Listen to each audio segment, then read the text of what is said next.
Hello, everyone. Welcome to another episode of the Deadhead Cannabis Show.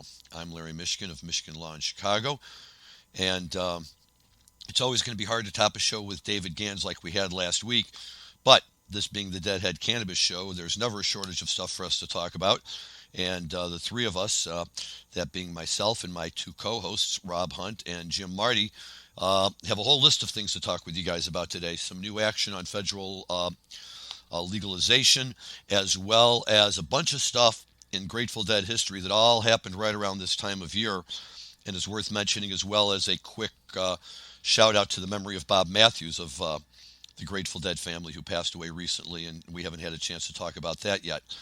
But diving in really quickly, let's say hi to everyone. Jim, Marty, how are you doing today? Very good as we turn to fall here.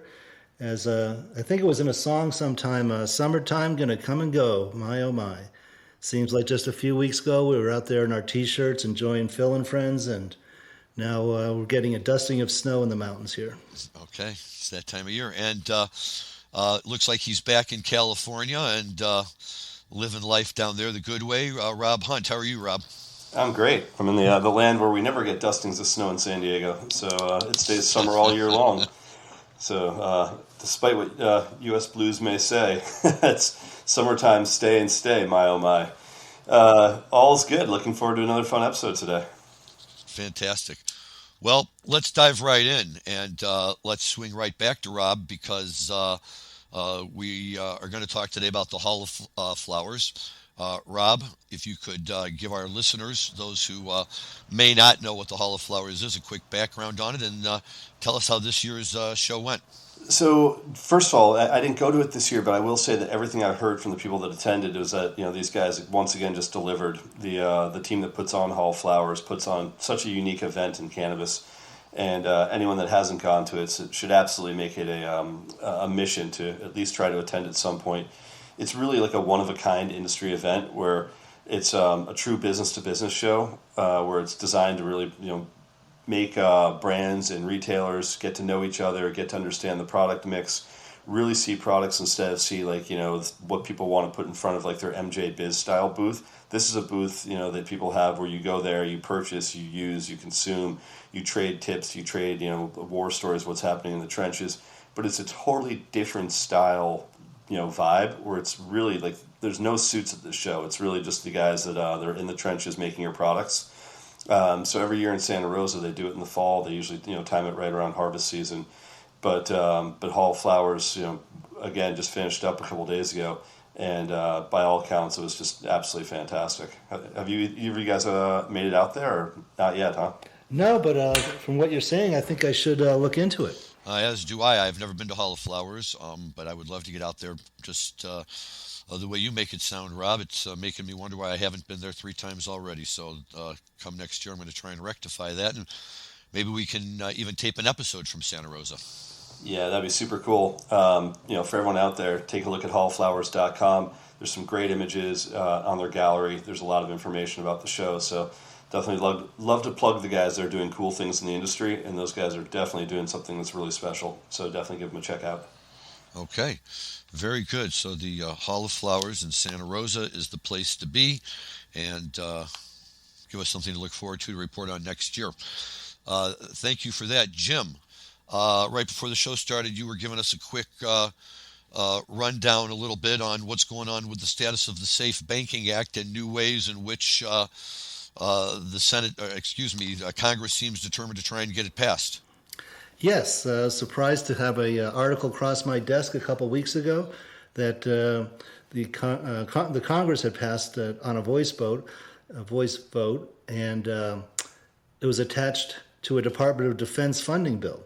So the old saying is politics make strange bedfellows, and certainly that's true in this case. We'll take it any way we can get it. The same article did say it has an uphill fight in the Senate, but we shall see. Kamala Harris could break a vote. I'm not sure if this is one of these that needs 60 votes or not, or a simple majority, but we'll see what happens. I think the bigger question for me, as an accountant with lots of clients in the cannabis industry, is what does it really mean? And got to go over that with some top-notch lawyers at Vicente Cederberg. And what it doesn't mean is that we get merchant services. So still no MasterCard, Visa will come out of this, but it does open the door for more banks and some of your big players to come into the industry and offer checking accounts and perhaps mortgages on cannabis cultivation or retail. So it definitely is a step in the right direction, but it doesn't fix everything, like I said, such as merchant services, MasterCard, Visa, American Express. Still not going to be welcome at your local dispensary. So the federal government's apparently still cool on huge wads of cash being stashed in mattresses, but there's not much we can do about that. However, it's interesting what you said, because one of the stories that I read suggested that Schumacher and some of the others who are, trying to get their own bills passed aren't as excited to have this kind of passed piecemeal, and they'd rather have it passed as part of one comprehensive bit of cannabis legalization. On the other hand, Jim, in deference to some of the things that we've all talked about on this show about some of the maybe unexpected and unintended or unexpected consequences of legalization on a national level, is if this allows people to at least get their banking accounts and solve some problems without completely opening the door to everybody else, that might be a very good first step. Yeah, anything's a step in the right direction. If you wait for that perfect bill, you may never get anything done. Right, exactly. So stay tuned. Pay attention to Congress in these, very turbulent political times that we're living through. It'd be nice to see something positive happen. It would. Although Rob raised a very interesting point, and I'll let him expound on it maybe here in a minute. But, if this is part of the National Defense Authorization Act, I'm going to admit that in my 30-second Google search, I could not get a definitive enough answer on it as to whether this is an annual type of bill, meaning that if the Safe Banking Act is tied to the NDAA, does that only make it effective for 1 year until the next authorization bill comes around? Or once it's passed, is it passed and in there all the way? Rob, what do you think about that? Yeah, again, I haven't followed this as closely as I followed the previous passages of the SAFE Act when it came out of the House, because it's now the fifth time it's passed and it's failed in the Senate the last 4 times. So I haven't really held my breath that this one's any different. What I will say is that anytime you put a piece of legislation as a rider onto a must-pass piece of legislation, such as either the Defense Spending Act or the Omnibus budget package, usually it gets through because the Senate's got no other choice but to pass it. But usually when it's done that way, it means that it only lasts as long as the Authorization Act lasts, and if it needs to be passed again, it's passed again, which is what we see every year with what used to be called the Rohrabacher-Farr Amendment and then the Rohrabacher-Blumenauer Amendment. Now I think it's just called the Blumenauer Amendment. So with that one, even though it passes every year, it's passed, I think, 10 years running at this point, and every year with massive bipartisan support. But that's because it's tacked on as a rider to the omnibus spending package or the omnibus budget. So with that, it's fine on that specific bill. It's not a big deal because it just gives protections on an annual basis to anyone that operates within the medicinal cannabis arena. This one's different because this one's asking banks to change their behavior.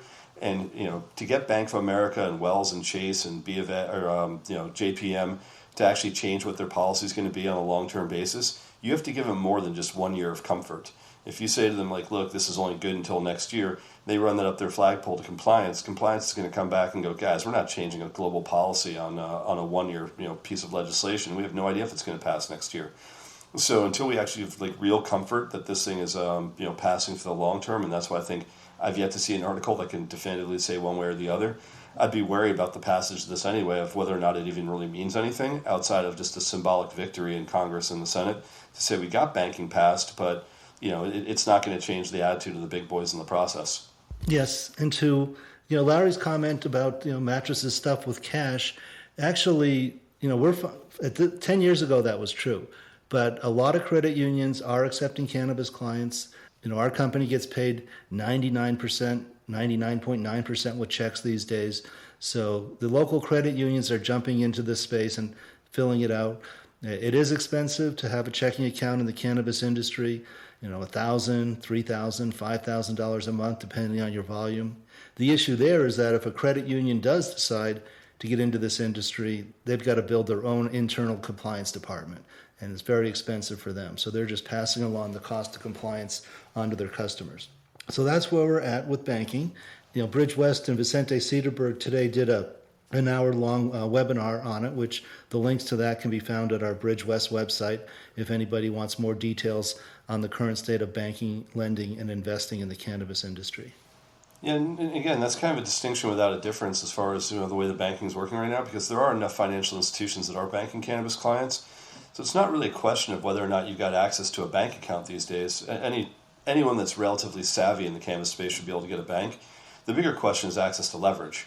And that's where, I'm really waiting to see whether or not banks start lending. And if they start lending at like LIBOR plus instead of at, 12 to 15% coupons that we're seeing right now with private lending.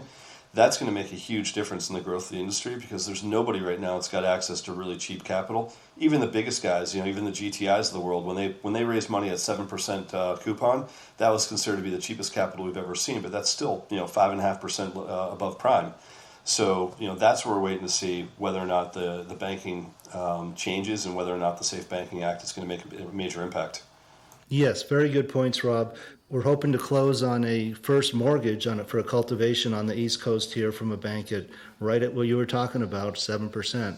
So we'll see if that happens. We got a commitment letter went out this week, so we're on it. But outside of first mortgages, which are with full personal guarantees on that first mortgage, we're not seeing a lot of lending. Okay, so like everything else on the federal level, we'll take a step back and wait and see how it plays itself out and be prepared to talk about it when it happens. One other thing of note, it looks like stories are coming out that the state of Pennsylvania might soon be looking at a proposal to join the ranks of those states that have added an adult use component to their marijuana program. They currently have a medical program in Pennsylvania, but nothing adult use wise yet, even though New York State is now on board. I believe New Jersey is now on board. So that's not really my part of the world, but I'll defer to Rob in terms of what that means for the East Coast market if Pennsylvania does in fact come on board with adult use. Yeah, I mean, look, we've had 3 years now of John Fetterman and Governor Wolf saying that they're making this a major portion of their policy and what they ran on, and I think that Fetterman is absolutely one of the biggest proponents of legalization of cannabis. So it doesn't surprise me, but this isn't coming out of the governor's mansion. This is actually coming out of the state legislature. So they've put bills forward before. They haven't really done too much, so we're not sure what's going to happen this time. But there's more and more support when you think that already their neighbor to the north in New Jersey is going to have adult use legalized cannabis. Hockman now in New York is certainly progressing where Cuomo kind of left off. It's one more step in kind of the link of like just dominoes falling in New England.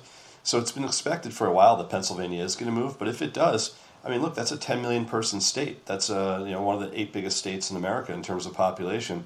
So if you go to adult use, that's not a really huge, robust medicinal program that's there yet. So sometimes when medicinal goes to adult use recreational, you don't see a huge pop, such as Arizona, which already had very expansive medicinal law. Other times, if the law hasn't been in place very long, like let's say Nevada, you can see a 4x jump in sales between medicinal and adult use. My guess is Pennsylvania would be more like a 6x jump, simply because they just don't have that many years of history in medicinal, and you've got such a huge population of potential users. They're total addressable market, as we like to say. So the expectation is that Pennsylvania is going to make a real impact, and I'd put that market at somewhere around $3.5 to $4 billion a year in retail once it's fully operational. Yes, we do some work in Pennsylvania. A couple of comments is the legislatures, they know if it goes to a ballot issue that it's going to pass.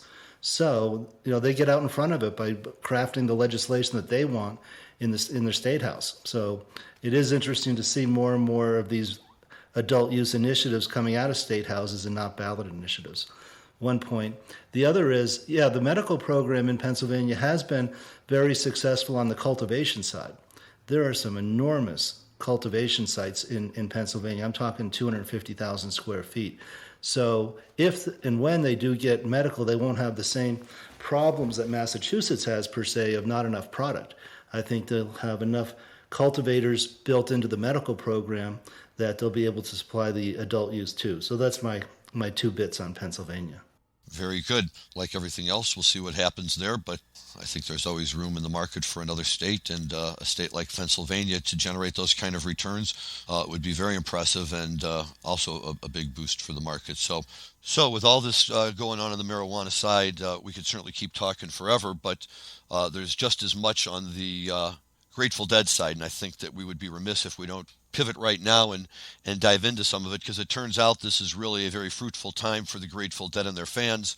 Those of us old enough to remember, and you may not be one of them, Rob, back when we were touring in the early 80s, this was always the time of year when we were on the road and checking things out on the East Coast. But so much has gone on, and we're going to dive right into it as soon as we take a moment, I think, to really honor and pay tribute to a big member of the family who passed away just a couple of weeks ago, Bob Matthews, one of the original sound engineers for the band, and a guy who, along with Betty Cantor, are generally acknowledged probably to be, two of the best sound people ever to work in the industry, let alone with the Grateful Dead. But Bob was there at the very beginning. He knew Bob Weir back from high school days, and was involved with Mother McCree's and up through the Warlocks and into the Grateful Dead. The Garcia family tweet after they announced Matthews' passing was that without Bob, Live Dead, the album Garcia, Europe 72, Skull and Roses, and Working Man's Dead might not ever really have come into being, or at least not the way that we know them. One excellent example on that was shared this past Sunday by our new friend of the show, David Gans, of Tales from the Golden Road on the Sirius Deadhead station. And he was telling us about an interview that he had heard with Bob Matthews a few years back, and they played it.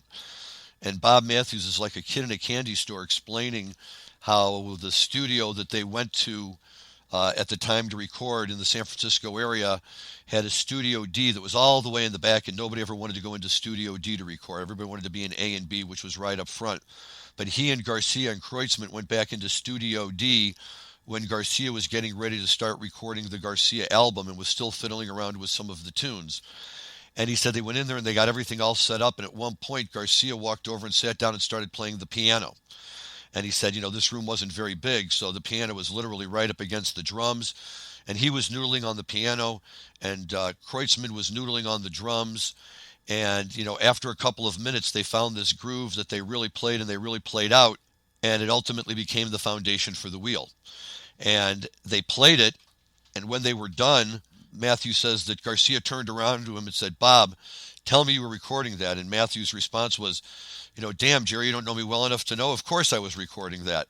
And so he said they were immediately able to take that and sit down and work through it, and Hunter came up with the words in a matter of hours, and within a day or two, they pretty much had the polished tune ready to go. But he talked about all the different little things that went into the tune, and on the album, the very intricate introduction into the tune with all sorts of little background sounds and noises that lead into it, and that ultimately kind of dissolve into the opening riffs of the song. But it was fascinating to hear, these types of stories and examples from the guys who were there when the songs were created and when the songs were being being put together and recorded and played live for the first couple of times. And, where would the Deadhead world be without Live Dead or Europe 72 for that matter, or any of these albums? So, I don't think, he probably doesn't get enough credit, Bob Matthews, but, he can't get enough. And anytime you ever saw anything that said sound by, Bob and Betty, you always knew you were going to be in pretty good shape. Jim, you have any thoughts on that? Yeah, he'll be missed for sure. And, I was a sophomore in high school when that album came out. So I remember seeing in the LP format, and it was like your friends were saying, "You've got to listen to this album. You've got to listen to this album. This is the best album." And, it's got The Wheel on it. It's got Deal on it. It's got so many what became classic Grateful Dead songs. I think I mentioned this on a prior broadcast, but I heard the story that Jerry, Mountain Girl, was pregnant with one of their first children, I believe, and Jerry had to buy a house for them. And that's when he went into the studio to record that album, so he'd have the money to buy his first house. And he called it, that album was all about wheeling and dealing. Very good. Rob, any thoughts on Bob Matthews? No, just, that I think a lot of people don't realize, how early he was. He was actually a member of Mother McCree's Uptown Jug Champions, so that predates the Warlocks. So if you think about, kind of like what became, the Grateful Dead before there was the Grateful Dead, before there was the Warlocks, there was Mother McCree's, and Bob was actually in that band. But to be considered their first roadie and their first sound engineer, that's someone that goes back as far as anyone does with that band. So, just a little bit sad knowing that they're of that age where it's not uncommon now that we're losing someone, relatively, I wouldn't say frequently, but far more often than we'd like. So, hopefully everyone else can stay around a bit longer, make some more great music for us, and, put together some more great stories for us. Yeah. How old was he when he passed? I don't know, but he had to be in his 70s at least. He's the same age as Bobby, I think, and I think Bobby's in his mid-70s now. Yeah, Mid-70s. Yeah, so he definitely been around for a while, but that's I think what makes it so amazing is the stories are he went back to high school with Bobby, and they interviewed Gans and Gary Lambert the other day interviewed a woman I can't remember her name who went to high school with them, and she talked about the early days when they would all after high school gather at one of their houses so that they could practice for what became Mother McCree's and all of that. And I just thinking,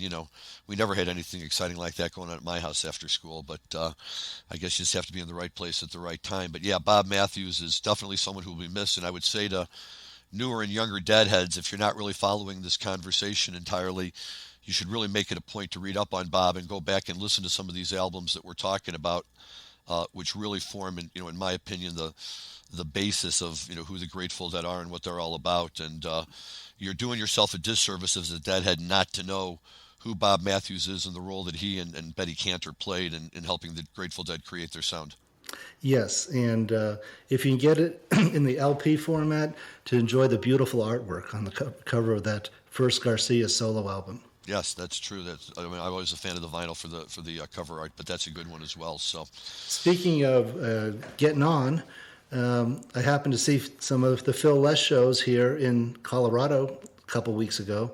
Nice brand new venue right on Dillion Reservoir, which is a large reservoir up in the mountains above Denver. Actually supplies Denver's water supply.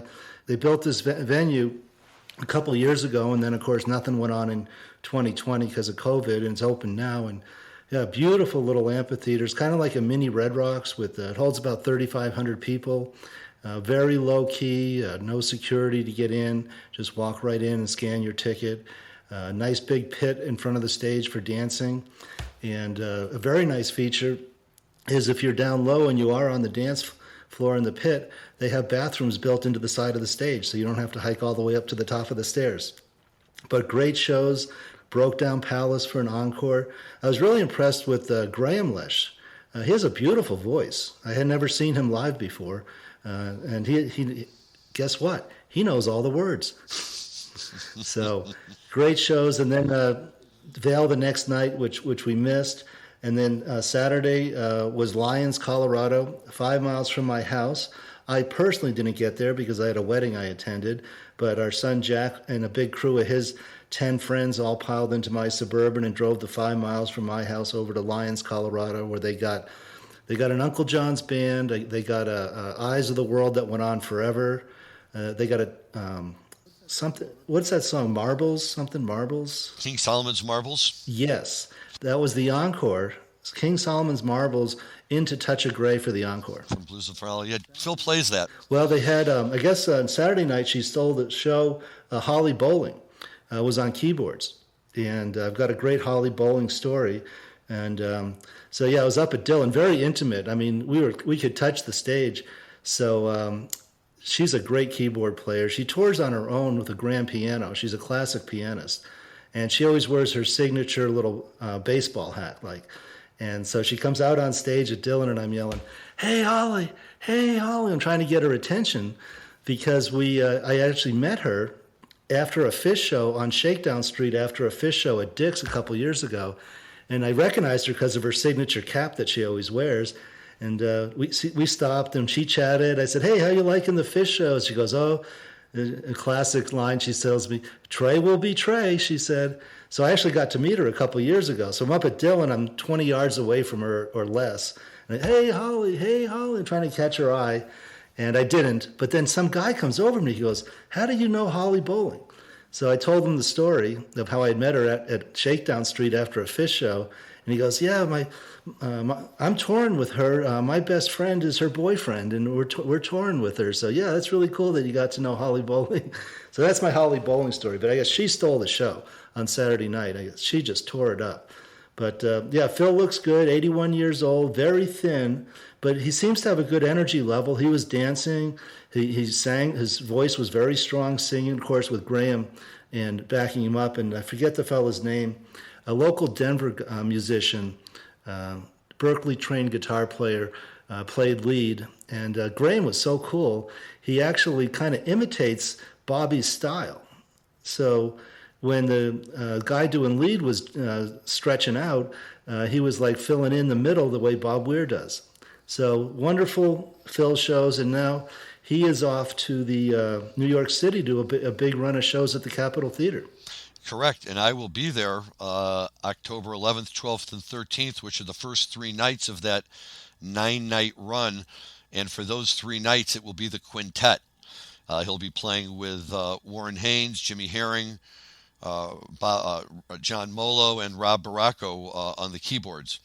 And I love that collection of musicians. Any one of them alone is great. And to hear all of them together, for me, is about as good as it gets. It really brings out the best in Phil. And with Warren Haynes on the scene, he can sing a lot more than Phil, which is even better. I have no idea where Graham Lesh got his voice from, but it certainly wasn't from his father, with all due respect to Phil, who we love. So I'm very excited to see those Phil shows, and I'll be reporting back after those.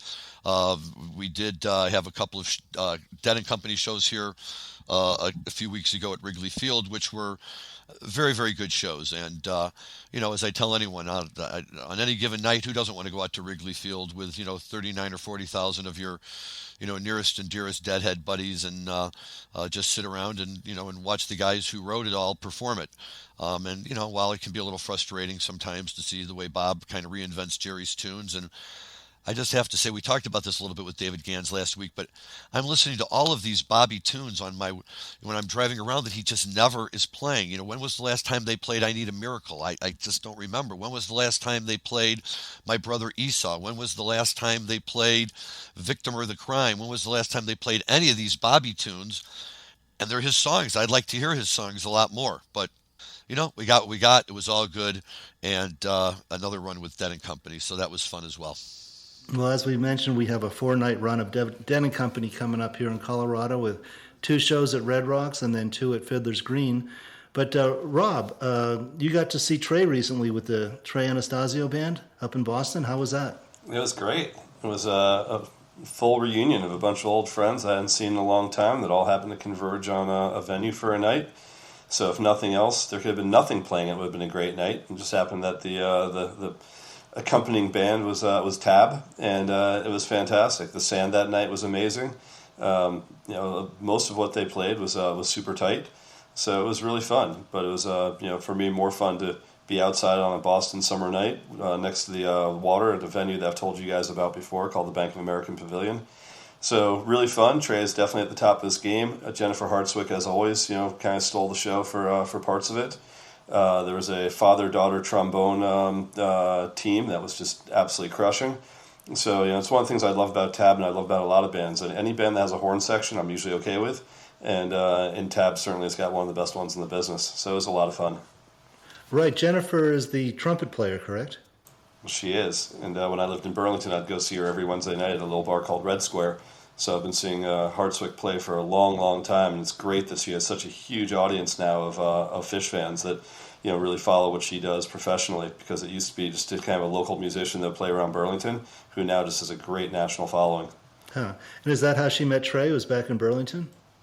It was. It's a lot of the people that play in that band, had their Burlington roots, and that's true of a lot of the other horn players that used to play in the Giant Country Horns that played with Fish, back in the summer of '91, and then since then on a bunch of other tours like Dave Grippo and Carl Gearshart and Russ Remington. Those were all touring musicians from Burlington as well. This is a sound that cannabis companies hear when they try to place an ad on Facebook, Twitter, or Google.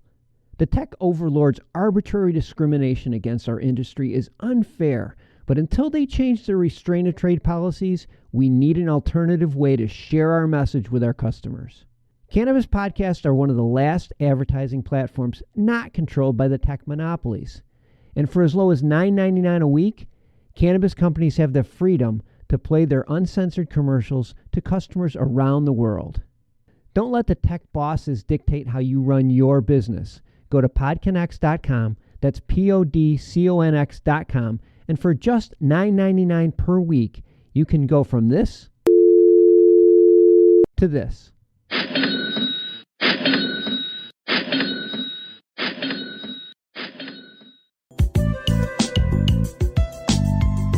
Well, I certainly agree with you that Trey is on top of his game. His guitar was blazing at Dick's on Labor Day weekend. And we got the fall tour coming up. They're going to start out in Sacramento and finish up in Las Vegas, so it's all West Coast.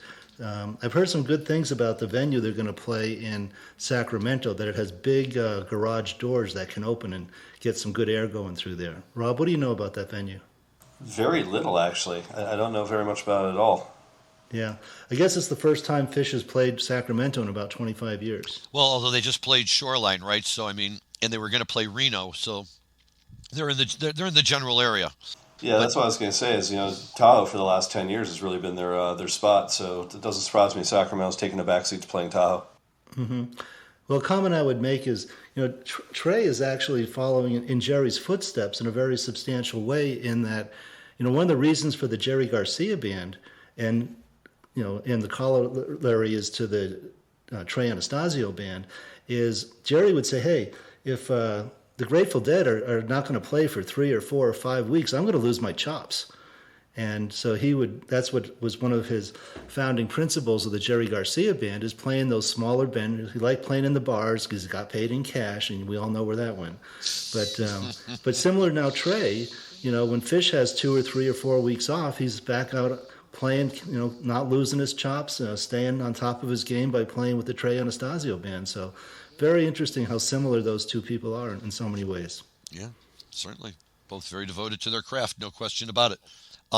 Two other topics that we really have to cover. One, I know is something that Rob had talked about, and we all know about it to some degree as well. Anyone who's ever listened to the Grateful Dead albums Reckoning or Dead Set, which for a lot of people, including me, were the first really live Dead music I was exposed to, even before Live Dead. That was kind of my album entry into the Grateful Dead, was listening to those albums and getting a feel for what they sounded like live. But those albums pulled all of their music from 2 historic runs, one at the Warfield Theater in San Francisco, followed by one a little bit later in October at Radio City Music Hall in New York. There's been films made of them and all sorts of tapes, and of course the 2 albums we just mentioned.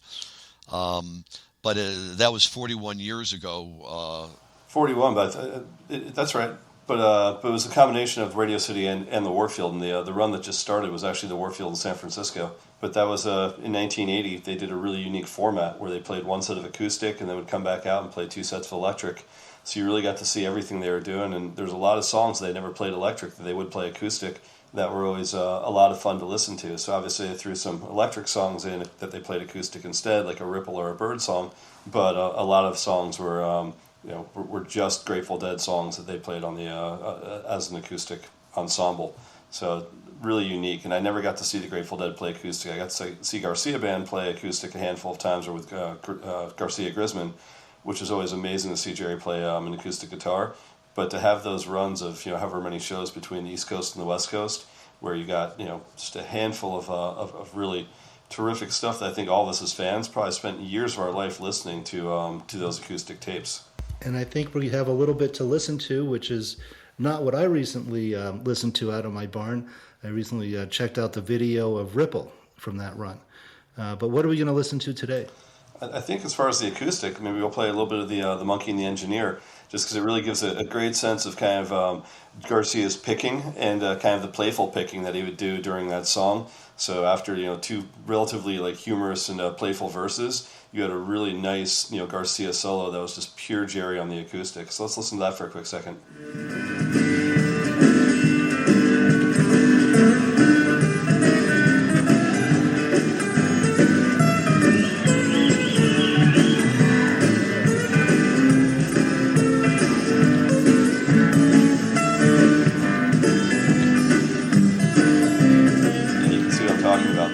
really, really fun stuff. It is, and I think they really enjoyed those shows. My guess is they probably love to do acoustic shows. It was, very nice for them, a little more intimate. And I love the pictures of, the drummers just kind of sitting there, each with a snare drum and a little flare type of drumstick. But as I recall, I always remember Phil still holding an electric bass. I could be wrong about that, but I think that Phil was always still kind of on the electric bass as the rest of them segued over but they'd sit around in a circle and they'd play the tunes. And yeah, that's fantastic stuff. And those are fun tunes, especially Monkey and the Engineer. I really like that song a lot. I used to sing that to my kids when they were little. And yes, and the video of Ripple, Phil is plugged in for sure. So, one interesting story I read recently in one of my many, many Grateful Dead books is that although Jerry did like the acoustic, he hated playing solo.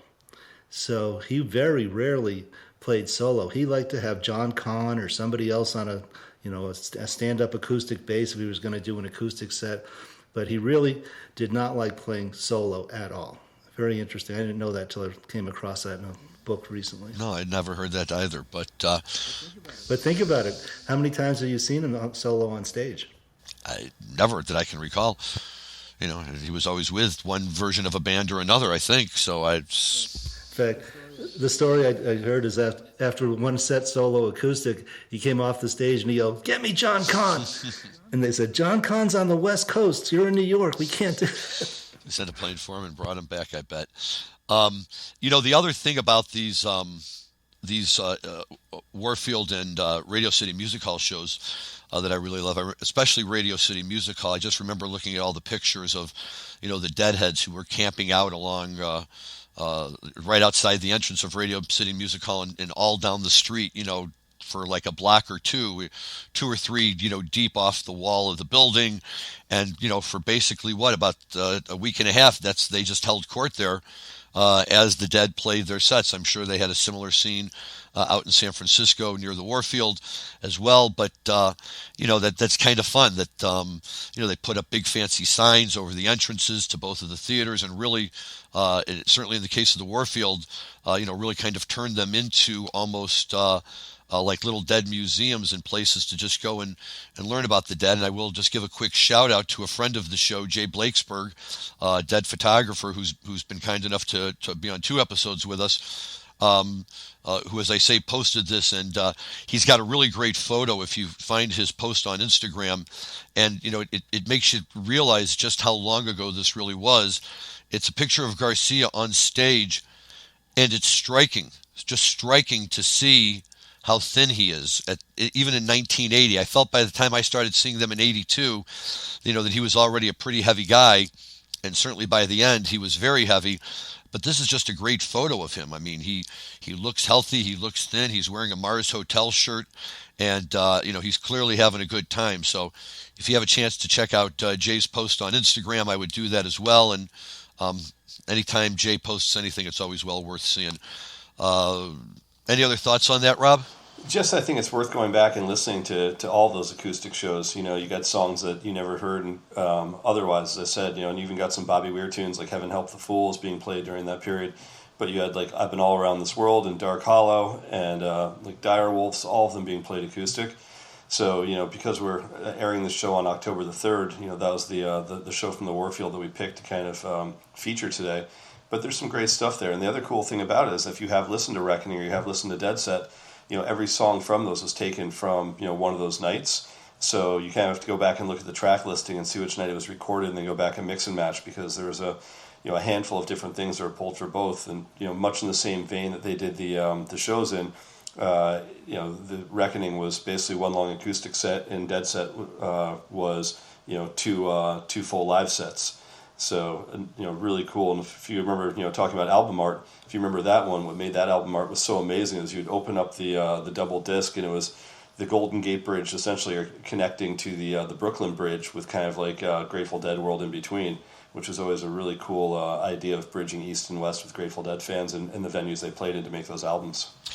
Absolutely. That is classic Grateful Dead cover art. And like I say, those albums were, in many respects, my first true introduction to the Grateful Dead. I'd listened to, American Beauty and Working Man's and a lot of that other stuff. But these really allowed me for the first time to really kind of capture the true feel of live Dead. I hadn't been introduced to Skull and Roses yet. I knew about Europe '72, but these were just great, and I love the acoustic, and I think that as much as anything pulled me into this band. That they just were had that broad a scope of what they could do and play and sound good doing it. And those acoustic songs hold up so well years later. It's just a real pleasure to listen to it.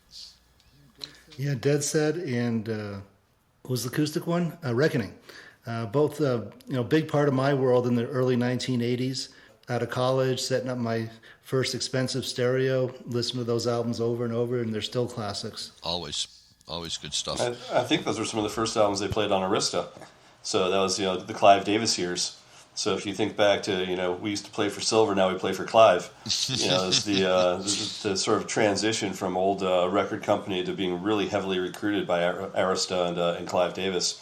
So if anyone knows the history of Clive, who was just one of the most legendary guys in the music industry, if you were on his roster, it's because he really wanted you on that roster and he treated you like gold. So by all accounts, that was a huge transition for the band, and them putting out a couple extra albums for Clive at that time to fulfill some record obligations.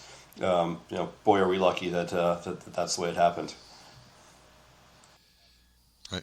And then I don't remember the video that they made with Franken and Davis, which one that was, but there's a video out there with Franken and Davis as the hosts during this whole set of shows.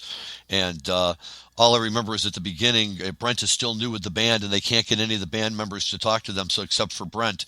So they ask Brent if he'll introduce them. So he walks out on stage and says, "I don't know who these guys are, and I don't think they're very funny. But, here's Franken and Davis." And then, they get on and they do their shtick. And then, of course, the Dead come out and play. But it's a fun video to watch. So if you ever have a chance, you should go back and check that out, too. One other thing in Dead World that we wanted to talk about today, and it's amazing, guys, how even when we don't have a guest and we don't really have a lot to talk about, we always have so much to talk about. 54 years ago, last week, on September 29th, 1967, the Grateful Dead played a show that they played apparently under the name of the Straight Theater Dance Troupe, because they were trying to hide who they really were for reasons that I still don't really quite understand. But it was a kind of a running joke. And the second set of this show is famous because it is the first time that Mickey Hart played with the band live on stage. The story behind this is that Mickey was at the show, and I'm not exactly familiar with the hows and whys of how he knew Bill Kreutzmann, but Bill Kreutzmann invited him to come out and play drums with him for the second set of that show. It wasn't a particularly long show in terms of set lists and things like that. The first set was Dancing in the Streets, A Friend of Mine, Golden Road, and New Potato Caboose. But then for set two, when Mickey came out, the band promptly launched into an hour-and-a-half version of Alligator, which then spilled over into Caution, and that was it for the night. So Mickey's first run with the Dead was one set, two songs, and almost 2 hours of music, which is pretty much par for the course with these guys. And just in case Mickey was wondering who he was jamming with, he found out pretty quickly. The interesting thing is it's very, very difficult, if not impossible, to find a recording of this show. On YouTube, I did find a few clips of it, but not even full songs. It's written up a lot, primarily because of it being Mickey's first show. If you ever get your hands on any of it, though, it's music I would certainly love to listen to. And of course, for the history of the band, it really kind of changed their course in a way that up to that point maybe wasn't quite as common, and still isn't all that common, by adding a second drummer to a live performance. And Mickey and Billy really hit it off, and 54 years later, here we are still going out and listening to them do their drum circle at the intermission, and it's as good as ever. Jim? Well, the way I heard that story, read about it, is that at set break, Billy and Mickey jumped in Billy's car and went back to Mickey's place and gathered up his drums and brought him back for the second set. Oh, okay. Well, that's even better. I like that. A little more detail that I heard. And that would have been interesting to say about the recording, because 67, Bear would have been in the sound booth, and Bear was meticulous about recording every show. So there should be full show recordings of them. Yeah. So now that's a homework assignment for our listeners. Let us know if you find a full recording of that show recorded by Stanley Owsley Bear. Okay. Yeah, very good. But it's just, another one of those moments in Grateful Dead history that's too significant to let slide by without acknowledging for those in the group who wonder, where Mickey came from and how he got on the bus, and there it all was. Well, to answer the other question, the way he met Bill Kreutzmann was actually Mickey was working at a drum shop and was introduced by Count Basie's drummer, a guy named Sonny Payne.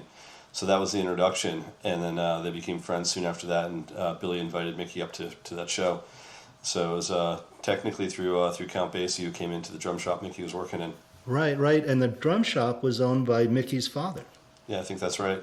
And then one other thing, to something Jim said earlier, as far as solo acoustic, I think April 10th, 1982, I think from Passaic, New Jersey, is one of the only times that Garcia was playing solo acoustic, playing a solo show. And there's actually an amazing video of that. So if you actually go to YouTube and Google it, you can find it. And getting to see Garcia play Ruben and Cherise solo is pretty unbelievable. So definitely check that out. I think it's April 10th, 1982 from Passaic, New Jersey. Okay, I'm writing that down because I don't want to forget that. I'm going to have something to listen to on the way home. If not, I'll send you a link after we get off the air. But it's definitely worth checking out. So yeah, and so if anybody just ever wants to know why we love to have a guy with about 6 levels of dead nerdiness on, now you know why, because that's where all the great little nuggets lie. And if you want to find him, you have to know where to look for him. So hats off to Rob for that little piece, and Jim for his knowledge as well. Just like David Gans was telling us, every time we get on and start talking about this, there's always something new to learn. And that's what makes it fun. At the end of the day, it was great to have Mickey in the band. We all know he took a few years off. We've talked about that on earlier episodes. But there's no denying that, he and what he brought to the band in a percussion way really sealed the deal. Actually, just a quick little story here before we go in that regard for Yom Kippur this year, the group that my wife and I belong to, that's kind of an informal, not really quite a synagogue, but our own little group that we go to. One of the guys who leads the services has really wonderful eclectic music taste that tends to run more towards the far east. And at one of the moments, he introduced a prayer to kind of a Sufi musical drum beat. And as I was listening to it, the thought that immediately came to mind was Hamza al-Din and Alan Agarid from the Egypt shows. So I went back and found those shows and shared them with him, and he and I had an opportunity to discuss that. And, as Mickey would say, this is all about living on, the planet drum. And, everything in our lives is acoustical, and it's just a matter of stopping and listening to it and appreciating it. So hats off to Mickey, and hats off to Billy for having the foresight to invite him in the band 54 years ago. No doubt. Well, gentlemen, I think we've run out of time and run out of information for the moment, at least. So any final thoughts, Jim? No, great show. Great talking to you guys as usual. And like I said, really enjoyed those Phil shows, and you're going to have a wonderful time at the Capitol. My first time. I'm still waiting for our resident Capitol Theater expert to give me all the pointers I need to get around out there without hurting myself or anything. I'll continue to debrief you as we get closer to the date, Larry. Absolutely. So as my sign-off today, before we give you a little outro of a Broke Down Palace from that October 3rd show from the Warfield as well, just quickly want to say thank you to everyone out there that's been listening. We actually do follow the analytics of how many people are actually tuning in to hear us, and we've been unbelievably lucky over the last year or 2 years that we've been doing this show to have some terrific guests and terrific people to share the stage with and talk with. But it's really, really nice and humbling for us to know that there's actually people out there listening. And so to all of you that are taking the time to listen to our show and tell your friends about our show, thank you. And thanks so much for tuning in and spending time with us when you've got some extra time yourself. But it is truly humbling for us to know that we've got an audience out there. So thank you very much. Yeah, I would have to agree with Rob on that. I'm just excited that anybody listens to me. So, it's wonderful to have an audience. It's great that there are people out there who, find what we say interesting enough, and we try to keep it that way. So, Absolutely. Thank you for listening. All right. Well, I think I'm about done. I'm ready to say over and out. Okay. And then I will say over and out to everyone. Thank you again for joining us. Next week, our guest is Stu Sallow, who we have had on the show before. Stu is from the Boulder, Colorado area. He's a biking enthusiast, a Grateful Dead enthusiast, and always has lots of fun stories to share with us. So we will look forward to speaking with him. In the meantime, everybody have a great week. Stay safe and enjoy your cannabis responsibly. Thank you.